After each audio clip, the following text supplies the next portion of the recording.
towards this for a while, and I know you guys have some really interesting topics to bring up. You guys are shortly here releasing a ebook on it, on a topic that I'm probably not as well versed in as I probably should be, which is it's an interesting side topic. But how's it going?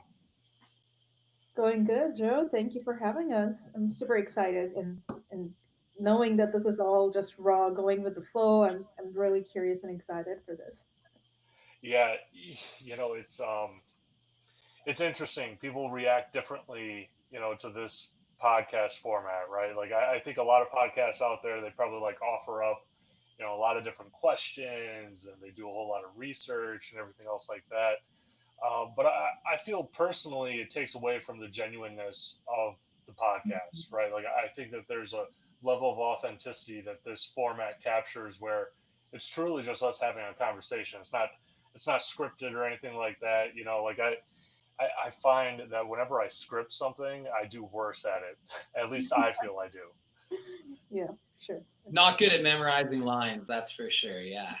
Yeah, that's probably why I never got into, like plays or speech, whatever that was, like, in high school. Like, never did any of that, and Okay. it was literally the reading of a script that Yeah. that was a part of it. It's like, okay, well, I can't like react to this how I would normally react. Yeah, more of an ad lib guy myself.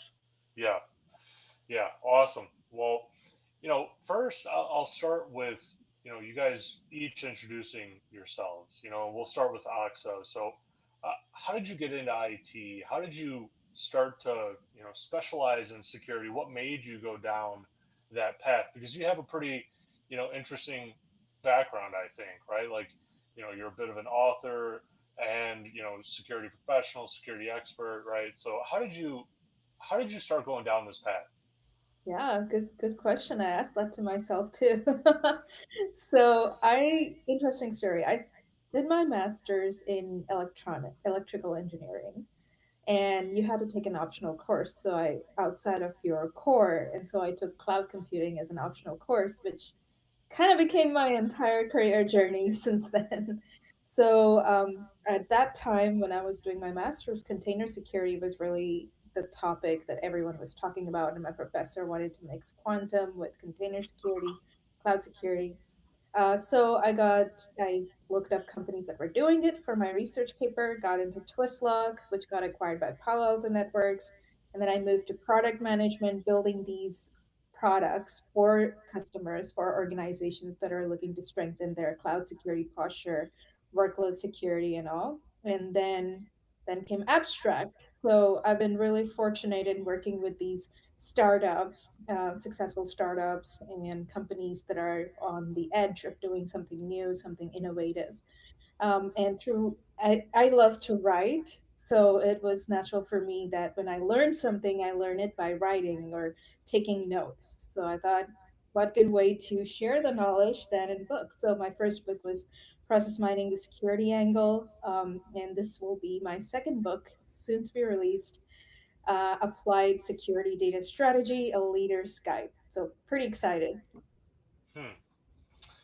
Wow, that's really fascinating. And maybe before I start, diving into your background a little bit, Justin, why don't you tell us, a little bit about your background, right? How you got into IT, what made you want to go down the security rabbit hole? Yeah, sure. I had the fortunate I was fortunate to start at Atomic Energy up in Canada, and so I had my secret clearance when I was in second year college.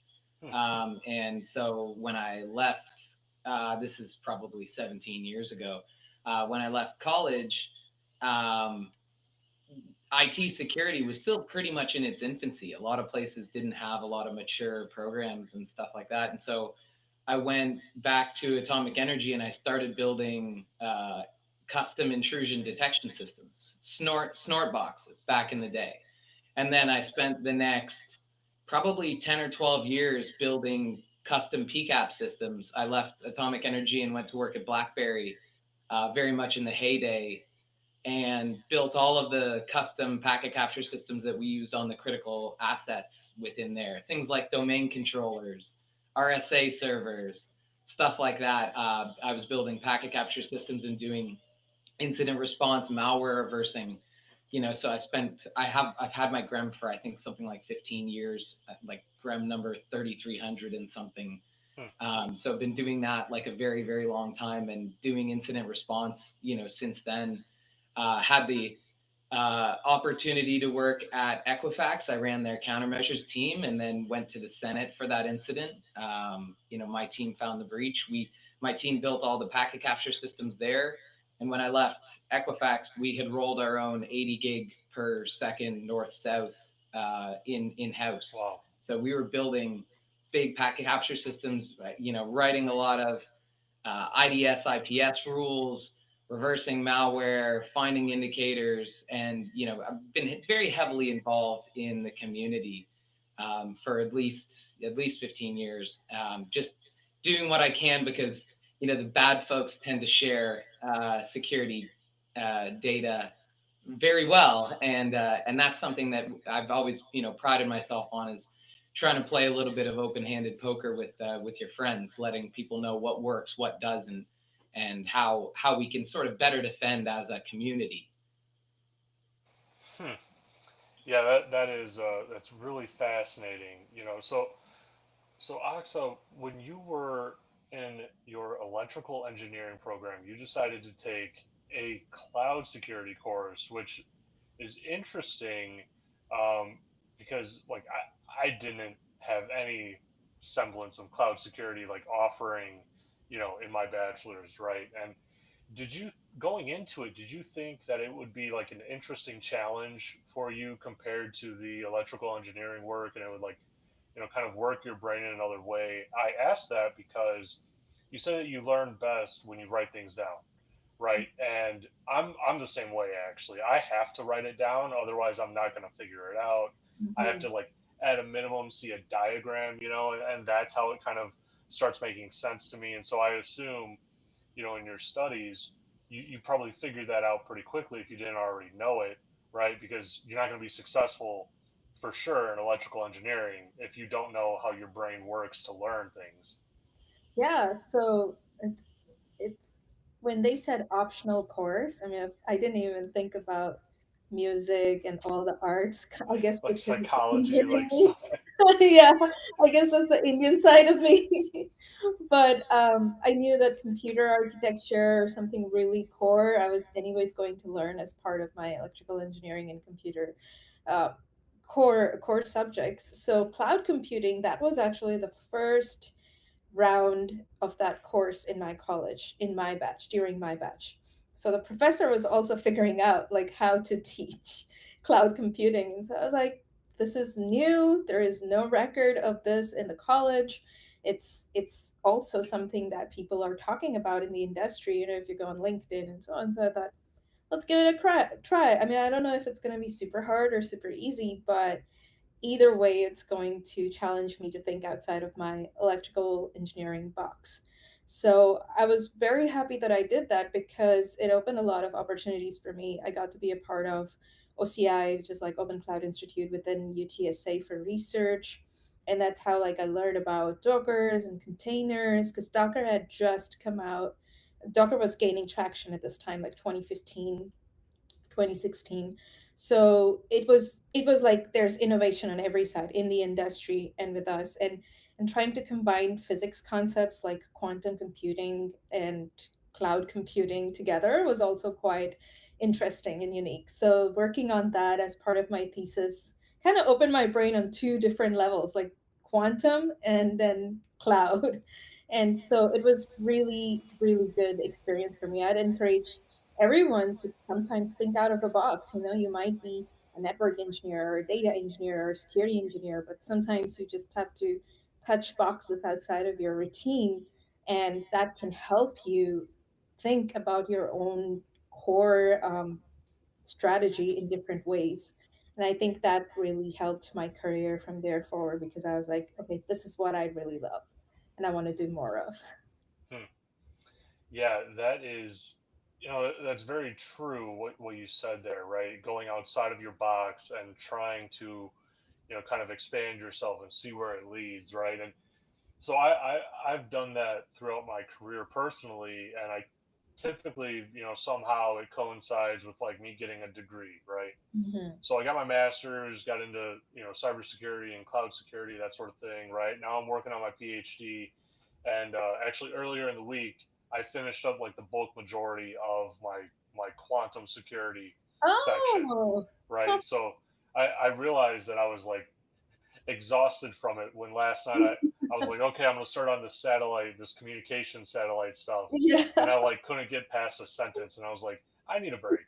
Like, I'm gonna give myself a break here, yeah. right? So I just spent like a year working on the quantum stuff, and Wow, it lovely. is I feel like I like scratched the surface, Oh like yeah, yeah, not even coming close to what it is, but having a yeah. broader understanding of it, kind of enables me to provide more value in more ways to, the Mhm. community, my company, and everything else, right? So it's Absolutely. um it's And definitely I challenging when remember, you're going through it.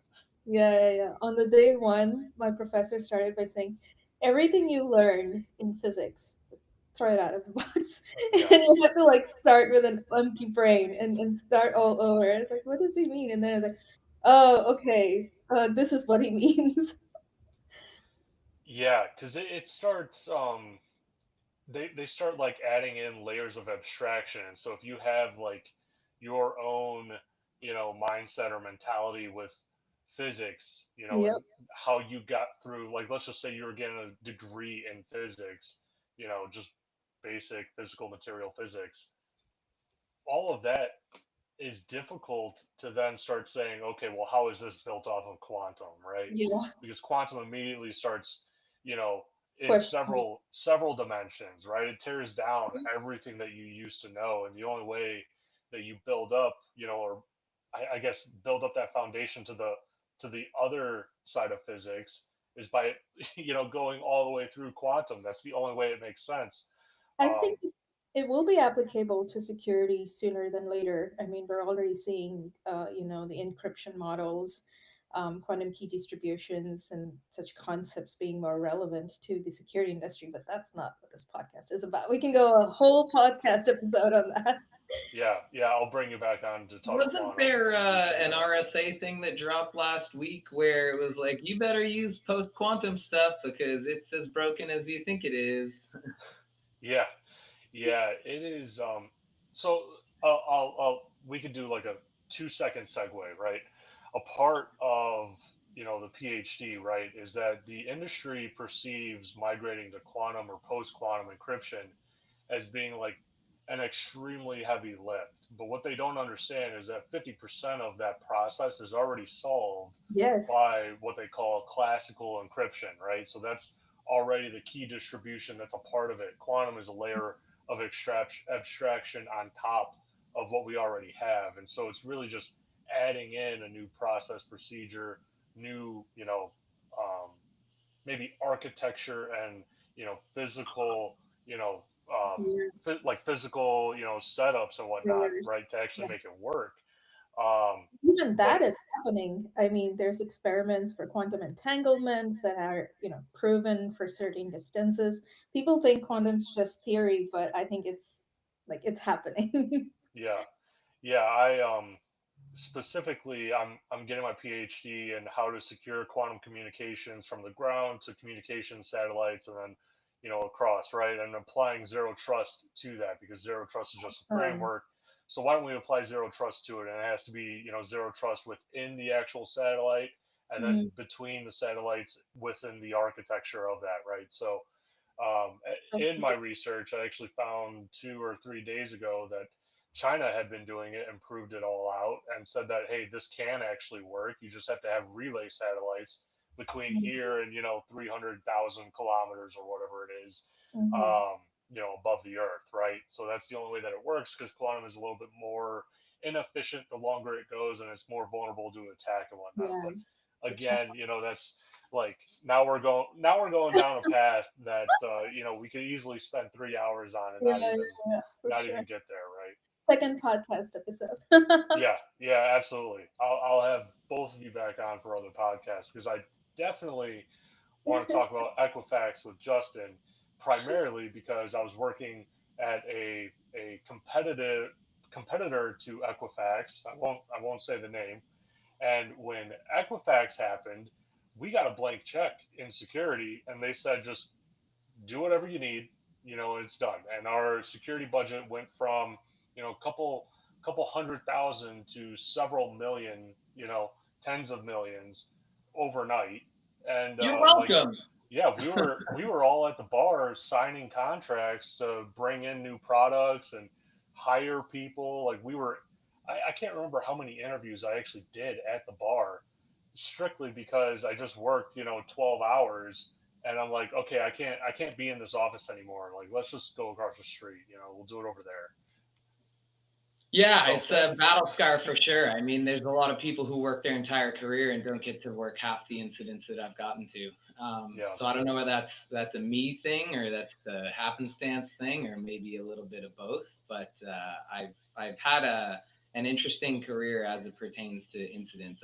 I've dealt with a ton of CNAPT since the 2010 era, 2009 era. So I was just again very I guess fortunate from a DFIR perspective to have, fun, cool, jammy incidents. Is it stressful? For sure. And, I got pulled into the Senate while on paternity leave and, jeez, and they gave me my own counsel, right? So I was given outside counsel. And a lot of people, again, they go their whole careers and they don't have these types of incidents that they get to work. And so was it stressful? Yeah, but it's something that like, you can't take it away from me. It's all up here. There's a lot of stuff that the lessons learned happen when you go through it and you understand what to do, what not to do, how to make things better, faster, stronger. And a lot of it is like making sure, especially in threat detection and DFIR and stuff, like survivability and making sure that what you're doing is defensible in the eyes of the law. That means a lot. And yeah, it's again, I could write a book just on that. But yeah, you almost did. Yeah, right after that, I ended up open sourcing a malware analysis appliance, and so I had again the malware game goes very, very deep with me. But if you'd asked me when I was 25 or 26 what I wanted to do, is I'd want to catch spies. I want to catch bad people, and I can tick that box.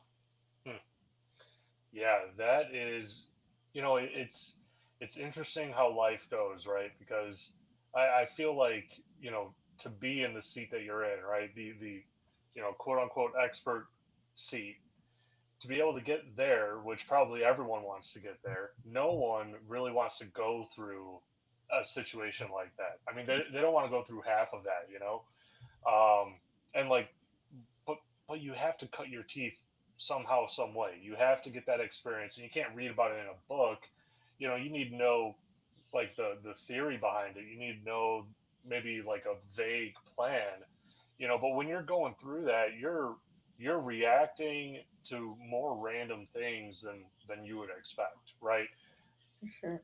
That and the unknown unknowns, right? So like, especially when you're dealing with the FIR stuff, it's not what you read about in the book last week. It's about what the actors have evolved into. And one of the things that you have to be able to do in order to stay ahead is you have to be able to iterate. And the OODA loop is what wins wars and what wins battles. And if you can evolve quicker than your adversaries, then you'll win the battle and then the war. Like it's sort of just that simple. Like you are going to change. A good countermeasure can go and create an evolution in an adversary. And often you have to be planning, do I put this countermeasure in now, or will that cause an evolution that I'm not prepared to handle, right? Sometimes it's better to understand and keep tabs on your adversaries so you can track them better and then maybe use that to scout ahead and then get a lot more strategic in how you're going and doing this, whether that's coordinated takedowns or hypothesizing what they're going to do next. It is a chess match. It is very much a chess match. And you have to think about countermeasures as moves, and you have to think 2 and 3 steps ahead, if not more, because those evolutions, not only can you blind yourself with that. You can either solve the problem or compound it. And it's you need to have a really good field of vision, and understand, what tools you have at your disposal, how you can iterate, what you think they might be moving to next, that kind of thing. And that's part of the reason why, this book that we're coming out with has a whole bunch of I don't want to say completely lessons learned, but there are some tips and tricks that definitely help set people up for success, especially as it pertains to like the rubber hitting the road. Because again, this is a lot of this stuff until you go and experience it. It's hard to describe it. It's hard to take it out of that textbook and make it tangible and have it be something that you really viscerally understand, right? Because often it's the journey that really helps shape your thoughts, on how you got there and where you're going. Right. So why don't we? That's a great segue into the book and whatnot. But why don't we start with abstract security, right? So, Aksa, why don't you tell us what abstract security is, what you guys specialize in, and kind of how this book came about. Yeah, absolutely. So, in a nutshell, we saw that there was a problem with the way data is handled by organizations. Data volumes keep growing. So, you need a strategy to help you do more of the work in the beginning before your data moves into the storage or its destinations. Because what happens is a lot of times when you have direct integration with your data sources and data destinations, so let's say you have your data sources like cloud providers, you're trying to log the audit trails for security purposes, and then you say, logging is good, we need to log everything, and you dump everything in a storage. Well, now your storage sizes are increasing. That means the query response times are longer, or your cost is more and more. But within that data, there is noise, there are redundant fields, there is no aggregation, there's nothing, it's not manipulated enough to make it compact for you, make it useful for you, especially if you're looking for that needle in the haystack, like security incidents and things that are relevant to you. Another side of it is it makes migrations difficult because if you do point direct integrations, you learn the query languages, whatever format the destination needs that data in, you uniquely craft it to that format. And then when you want to do the migration to another platform, you have the heavy burden of now reformatting your architecture and trying to manage that scale or trying to bifurcate your data for compliance purposes and other purposes, right? So that was the problem that we wanted to solve. And that's why Abstract came up with this lightweight platform where instead of directly integrating with your destinations, Abstract's platform becomes your helper in the middle. So we take the data from the data sources, we remove the noise or filter or empty fields and things that are not useful for you. We aggregate the data, we deduplicate it, remove any duplicate entries, and essentially make that data quality data so that what you're storing is data that is useful for you and you're paying for what is useful instead of unnecessary noise. Not only that, not only do we make the data better quality, we also normalize the data in real time. So that way, if you're doing any migrations, it's easier for you to switch. As an example, Amazon Security Lake recently came up with, hey, you can now bring in your custom sources outside of Amazon and integrate with us, right? But you have to normalize it into OCSF format yourself. So that's where Abstract can be like, let us take that heavy lifting off of your plate. We will normalize the data to the format, and then you can route it to any destination without worrying about such migration costs. The second thing we do, and I think is really unique to us, in addition to the pipelining features that I mentioned, the data pipeline telemetry features, is live real time security analytics. And Justin can talk more about this. He's an expert, he's actually written content for it. But just to give you a high level overview, the problem is when there is an incident and you're storing it in a storage and all your data in storage, and then you're querying against it, it's post index searches. It takes longer time to get those responses. But if you have real time streaming analytics with threat enrichments, then it's faster results And also, it's like the shift left moment for data strategy. Just like the CNAP cloud native application platform had that whole shift left, fix your vulnerabilities earlier in the life cycle kind of moment, we're bringing that to data strategy. Like, hey, bring the enrichments, bring the detections more in the earlier phases so you are well equipped, you have faster mean time to detect and mean time to remediate these forces. And then our third module that we're working on is also the way you store your data. So, like I mentioned, there's a problem of storage cost versus retrieval or query speeds and retrieval speeds. So, the way we wanted to solve it is by giving you a tiered storage model where you have your real time storage, which is faster responses, higher cost disk, but for data that you would query on a regular basis, like weekly metrics and so on. But you also have something like cold storage where you want to store data for compliance purposes that you will not really retrieve or request queries for too often. So they are a little bit longer on query time, but still you're saving cost because the storage is cheap. So that's how we manage like the storage versus retrieval speed by bringing you this tiered model to make sure you're getting the best of your data strategy. Yeah, and Justin, why don't you talk about our analytics a little bit? Yeah, yeah, for sure. So I'll just preface this by saying I'm a rules guy, have been for a very, very long time. I've been using Yara for 15 years and Snort for probably longer than that. Sigma for as soon as it came out. I've written tens of thousands of countermeasures. And the value of having a really rock solid engine can't be understated enough, or overstated enough rather. It is your engine. It's how you go fast. It's how you keep velocity and all of that fun stuff. And so here at Abstract, we have a lot of really cool features that I'm a firm believer that uh, a lot of these incident responders, they're essentially data scientists. It might be scoped a little more narrowly, but that's what we're doing, right? Is data science. You're finding the needles in the haystack. You're finding the outliers. You're doing what you can to bring signal from the noise.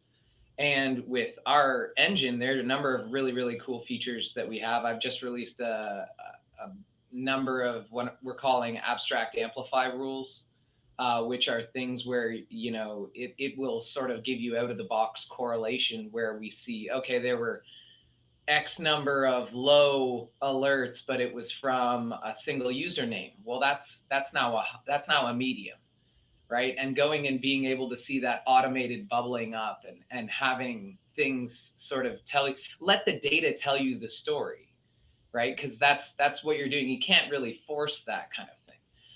But the other thing that I use quite heavily is this concept that we have of models. And models are essentially an in-memory database that can be populated dynamically by the logs as they come in over the wire. And so I'll give you an example. Let's say you're an Okta shop and you have authentication data, and you want to go and keep that authentication data in an in-memory database so that you can reference it from other rules. So then you can do things like start doing really advanced correlation, but on data that's being dynamically populated. So you want to go and enrich something. Maybe your proxy logs don't have the username on them, but you get that from Okta, right? Well, now you can go and say, all right, when this stuff comes in over the wire, go ahead and enrich that field onto something that previously didn't have that data. Well, now you're going and empowering your analysts and your engineers to go and do stuff that they couldn't do before. And the other one which I really, really like is the concept of doing autonomic security. And so autonomic security is the idea of self-defending. And the best example I can give of that is if you have a series of websites that your customers go to, and they are logging into the website because they have to do stuff and they need credentials. Well, you can then go and take a dynamically populated list of people who have successfully authenticated to your platform And if they start breaking the Computer Act, you know, remote code execution, local file include, remote file include, if they start doing stuff that's against the law and they haven't logged in, there's no customer impact if I dynamically block you. If my immune system responds and says, whoa, whoa, whoa, you didn't actually do what you were supposed to do, and now you're bringing a gun to the party. That's not how this works, right? Like you have, there's a right way and a wrong way to do things. And when you can build these systems such that you have those checks and balances dynamically populated and dynamically leveraged, that's the kind of stuff that's really going to raise the cost of doing business to your adversaries, right? So now I'll give you a real world example. You've got pen testers or people that come in and they're going to break in. Pen testers and bad actors, right? But your pen testers, those are the kind of people that you want in a walled garden, right? You want to have to let them in before they you know, start doing that really bad stuff. And if your system can self-defend in real time or near real time, now all of a sudden your bad actors have to go and burn infrastructure. They came in, they got 10 packets through, maybe even got 100 packets through, right? But then they were dynamically blocked for 7 days. And then now they're going to have to go and burn more IP space. And as they burn more IP space, you can start doing things like seeing the patterns in who is attacking you. So it takes these opportunistic attackers and it slams the door on them, right? And it allows you to focus on the attackers who are focusing on you.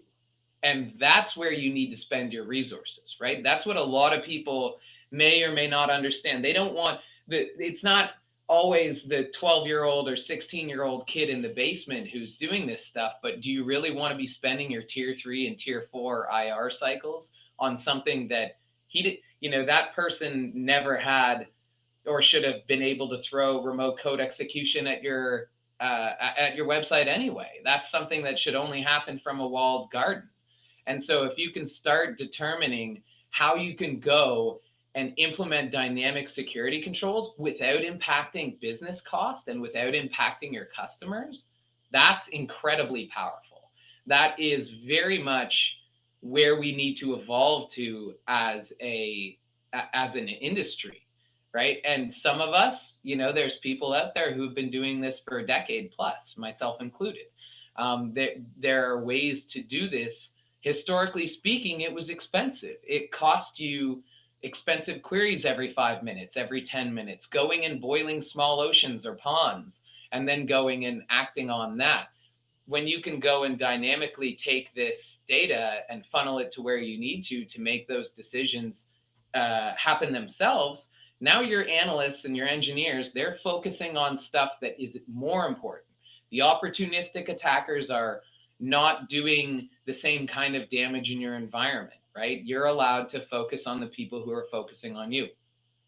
You know, half of it wouldn't be an interview with me if I didn't quote Sun Tzu, but, you know thyself is a very, very big part of this. And if you know your customers, why don't you act on that? Why is that not something that is dynamically happening in your environment where you can, again, free up resources to do the harder tasks, to focus on the APTs, to focus on the people who are focusing on you?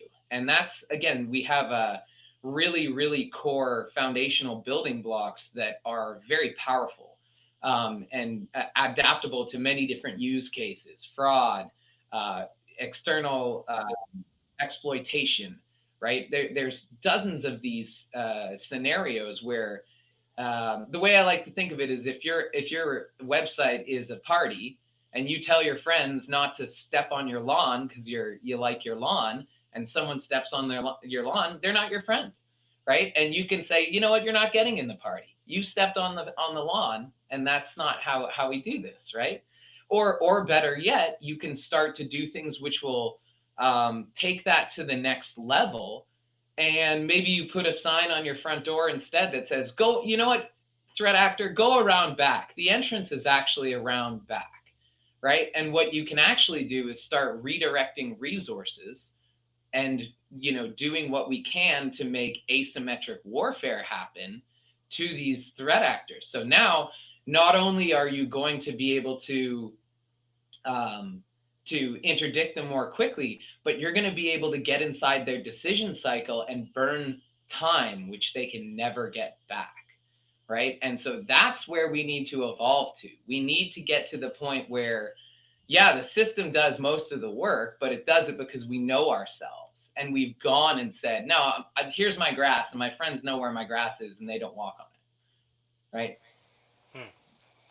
Yeah, that's fascinating because it kind of sounds like, what you're describing is like the next evolution of security, because with the advent of the cloud, right, our data that we've been storing and keeping and everything like that, especially, with the compliance requirements, right? I mean, some of these compliance requirements you have to store, everything that logs into in a financial app, right?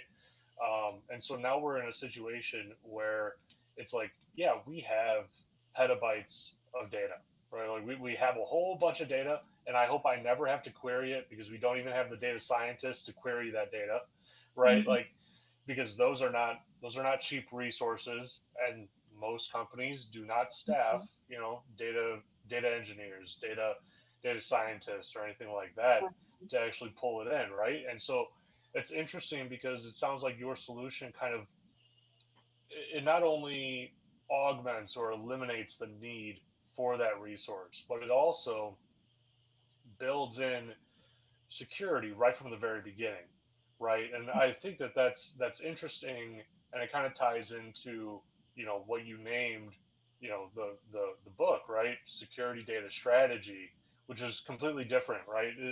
And you pointed this out too, Aqsa, before we started, is, it's security data strategy for a reason, right?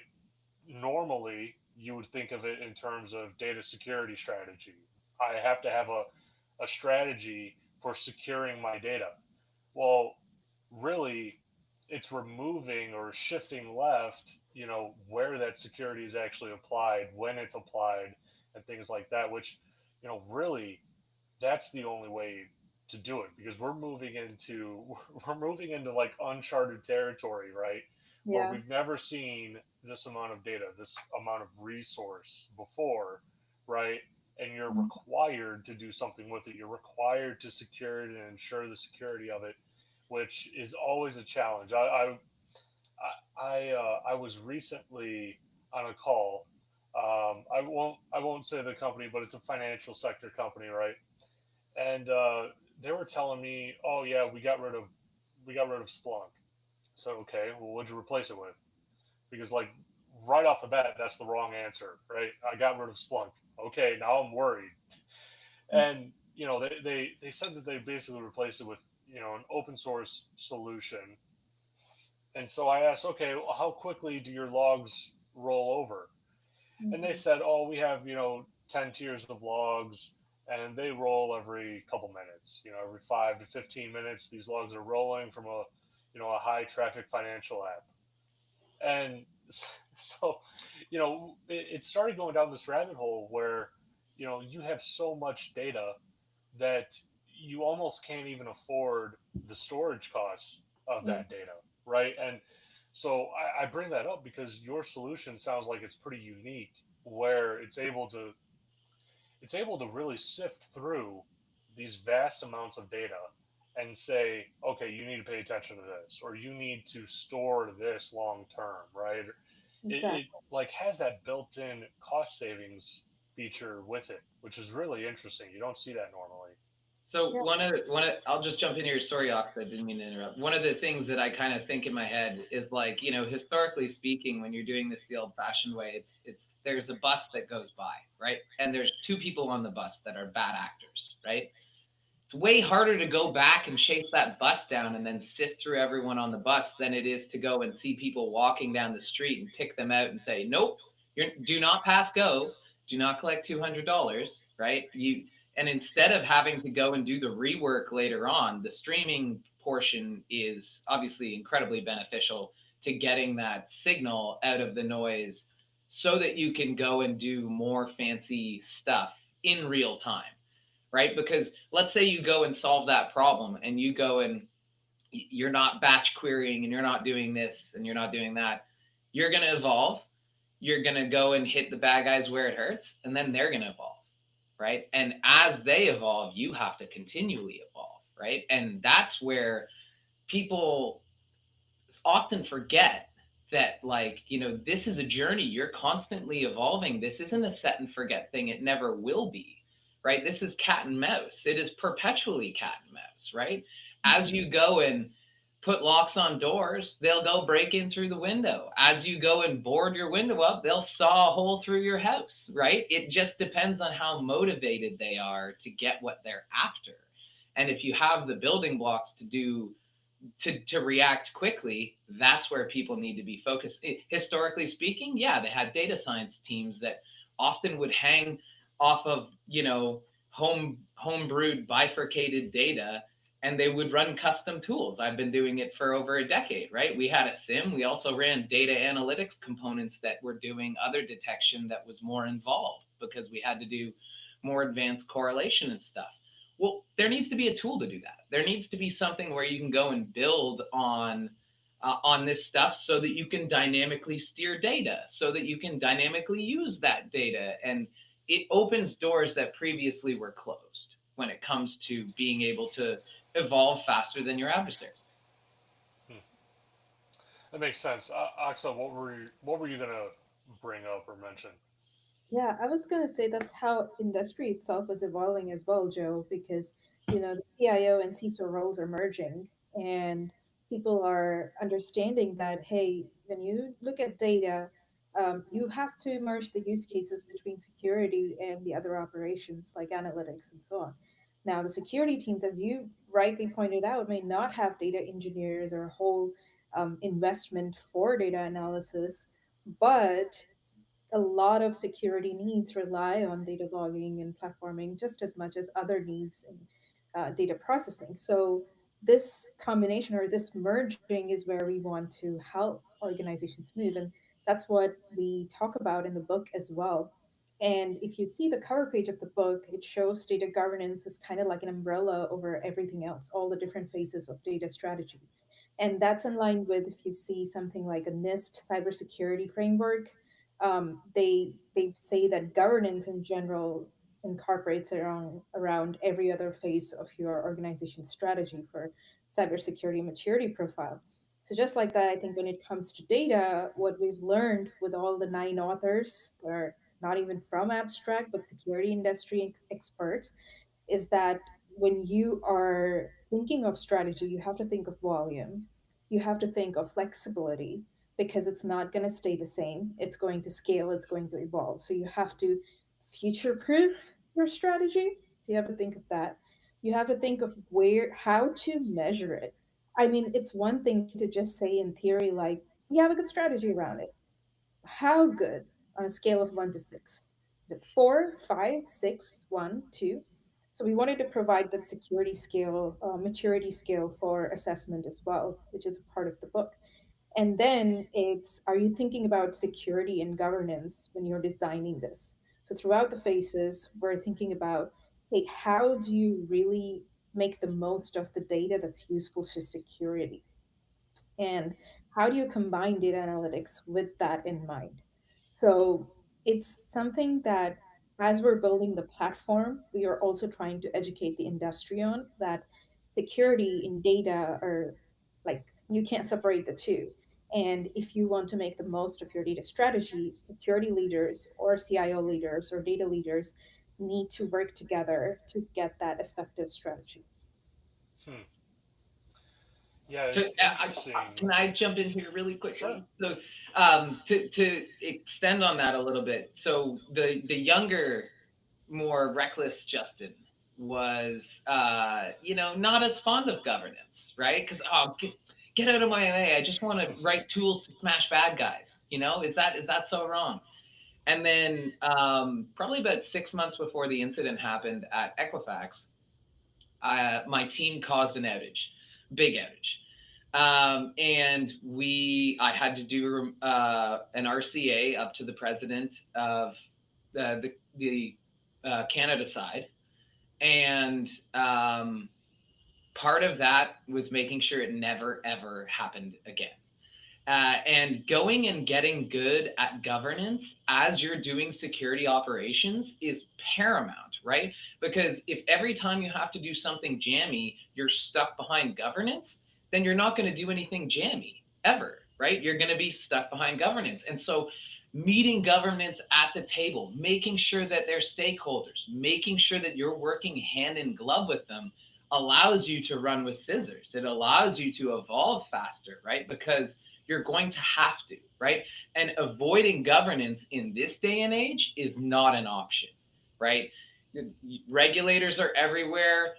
You know, the ops people and the DFIR people, I like to think we're the blackjack dealers, right? You know, we're out there, we've got the eye in the sky watching over us. We're just trying to make sure everyone has a good time, right? And they do it safely, right? And going and making sure that you involve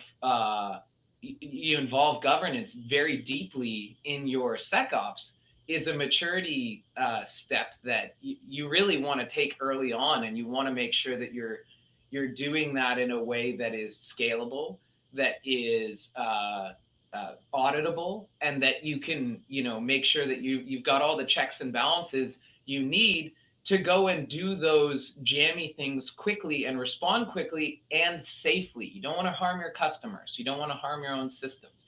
You don't want to break the law. There's a whole lot of stuff that if you do this up front, and again, don't avoid governance. It's not something that could or should ever be done. It's one of those things where you just need to sort of mature at the beginning a little bit more to make sure that your governance program works in the way that you need to from an ops perspective. And um, that's something that a lot of people overlook sometimes. And having a good relationship between your ops people and your governance people will enable better velocity all over. Hmm. Yeah, that is it's interesting. Most security people don't ever want to even get on a call with like governance and compliance. It's like the worst part of our job that no one no one wants to do, right? So, it at least from, what you were saying, Aksa, it sounds like this book is kind of like a one-stop shop for, getting your security data strategy kind of, going and moving forward. And does it potentially include like a next steps, right? Of, okay, you got the framework, you got the scoring down, you know where you're at. What are the next steps? Where do I take it from here? Absolutely. As a part of the appendices, we have workbook templates, and a lot of the authors provided really good assets and materials there to see this functioning. It's not just a theoretical guide, but it's a practical guide. So if you're in step two, we help you see what step three, four, five would look like. Ultimately, it's about gaining maturity in every stage. Usually, people think as a whole, you have a maturity scale. True, but you can be good in one phase and not so good in the other phase of data strategy. Like you could be really good in data collection, but maybe you're not as strong in data storage or data reporting. So we provide a scale for each of those phases of your data strategy and how to assess where you are and how to get to the next state or what a mature state of that phase would look like. So by using the resources that we have in the appendices, the examples, the lessons learned, as Justin mentioned, not just the do this, but what are the myths around data strategy? Like log everything. Is that really the best strategy? Things like that, breaking down the myths, the don'ts of, or the mistakes and pitfalls to avoid. All of that we're hoping will help people to really rethink if they are already in the middle of an architecture. Um, Make sure it's flexible and see if they need to make any changes. If they're starting from scratch, this book is still from you, still for you. So it covers people wherever they are in their journey. Even if you are mature, it's a good way to just see, does your maturity really align with what we're seeing in the industry?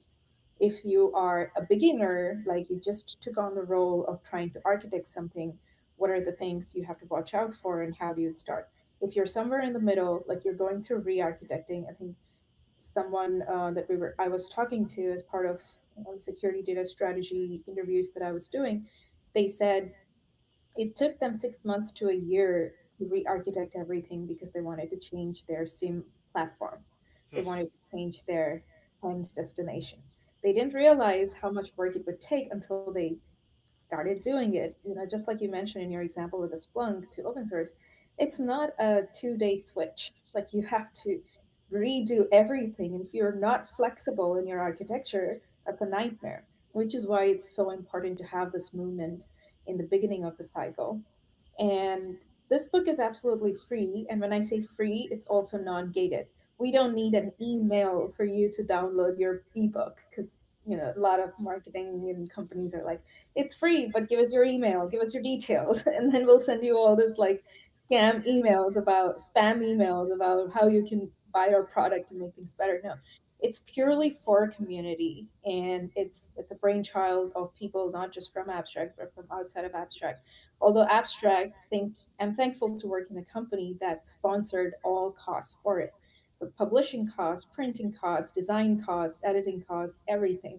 But we're just giving it out for free. It will also be on Amazon Kindle, Barnes and Noble Kindle. We'll also have a few printed versions for anyone who's interested in that. But our main goal is to really amplify the messaging that you need to think about data strategy from a security lens, and here's how you do it. Hmm. Yeah, Yeah. it's you know, unfortunately, we're coming to the top of our time here, and I always, because we're so busy, especially in this industry. It's a Friday, right? And I'm sure we're all in back-to-back meetings, right? Um, but before I let you guys go, one, I definitely want to have both of you back on again, right? Probably individually, and we'll have our own topics that we discuss and everything. I think that'd be great. I think my audience would really love that, and selfishly, I would really love it. But before I let you guys go, how about you guys tell me, where my listeners can find you if they wanted to connect with you on, LinkedIn, or if you have a Twitter slash, X, I still call it Twitter. Um, and then, where they could potentially find, abstract security, or even, the book, if the book is, published on abstract security's website. I I'll mean, start with you can Aqsa find me on or LinkedIn. Justin. It's the only social media I do. My my wife's marriage request is still pending in Facebook. I don't think I've logged in since I had clearance up in Canada. So for me, I'm not a big social media guy. I'm more of a behind the scenes, in the shadows kind of guy. Feel free to hit me up on LinkedIn. If we have friends in common, I will likely be okay with that. But again, I'm more of a behind the scenes kind of guy. It was so hard to find his data that I was like, listen, I can't find a photo of you. I want to put a photo of you in the book authors. Like, there's nowhere. And he's like, successful. I was like, what? And again, it's not that I'm not doing things and sharing things with people, but oftentimes that's more private groups doing stuff a little bit behind the scenes. I'm very active. I work with a number of people. Every Wednesday night, I do work building awesome, cool stuff with a good friend of mine, have for the last 18 years. And I definitely am still participating very, very actively. I try not to be loud about it. I don't want to paint a target on my Hmm. Yeah, that makes sense. Unlike me. He's a true security guy. I'll probably have to say I'm the opposite of Justin when it comes to online presence. You can find me on LinkedIn easily because my name's pretty unique, so I'll probably be on your top of search results. Even if you Google me, you'll find like resources that I've been associated with, the books that I've written or the podcasts and things I've been. Like I said, Aqsa Taylor's pretty unique name, at least until now. um, I'm also on Twitter, X, whatever, but I'm not as active now as I used to be before. So LinkedIn would be the best way to find me. My name is Akiosa Taylor. That's what you would put in the direct URL for a LinkedIn profile as well. Awesome. And then the book can be found just at abstractsecurity.com Yes, not and yet. It Amazon is and Everything Yes. else, right? So March 18th is the date that we are targeting for the launch, and it will be available on online media on March 18th. It will be available on abstract.security website. We will also have a direct link to the book. If you are curious or if you want early access before that, you can message me or DM me in the LinkedIn, and I'll see if I can get you early access. But the main launch will be next week. Awesome. Sounds great. Well, I'm looking forward to going through it and seeing, what I can apply easily and what phases in my own organizations and whatnot. So, I really appreciate you guys coming on. I think we had a fantastic conversation. I really enjoyed it. Yeah, I appreciate you having us here. I could shoot the breeze with you all day. I mean, you're very conversational, and I can blow hot air with the best of them. So Awesome. Thank you for having us, Joe. Really appreciate it. Yeah, absolutely. And thanks everyone for listening. Be sure to check out the resources that we mentioned. The links will be in the description of this episode. Thanks everyone. awesome. Have a good one. Cool. Yeah, that was a great conversation.